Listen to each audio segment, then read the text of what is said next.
Going to start things off with some of our initial ideas. As students, we've observed students a lot. So we know that they drink coffee, and also they're late to class, and those things don't go together. So we decided to make their lives easier by delivering their coffee to them in their lectures. We tried selling them this, and we distributed menus and flyers and had them text us their orders. However, this was completely unsuccessful. So instead of continuing on with this idea, we decided to move on to the next one. Another thought we had was having a lecture series.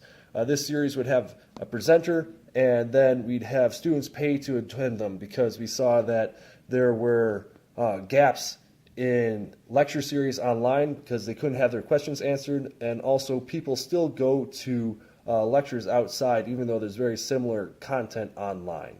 And we didn't pursue this because we couldn't come up with a business plan that had it work for us. So we went over and we decided to sell cables. We'd buy them in bulk like Walid's friend did and get into that with very low initial costs, which was $11 to get 10 cables. Our group started off by trying to find a problem that students around us were having. We noticed from interviews that many students run into a situation where they either don't have access to a phone charger right when they need it, or their current charger is damaged. We decided to sell backup chargers, and we bought the cables online after a customer placed a pre-order from us, which was enough to cover the entire bulk order.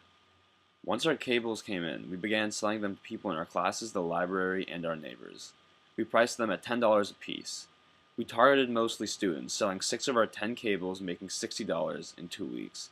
Our value proposition is that when a student needs a charger, we can sell the cable to them the same day and at a very competitive price. We were going to start a Facebook page and utilize other social media outlets, but decided to save our remaining cables so that we could test out our other ideas. We then tried to get people to sell the cables for us, so we contacted Espresso Royale and the Shapiro Undergraduate Library, but they never got back to us.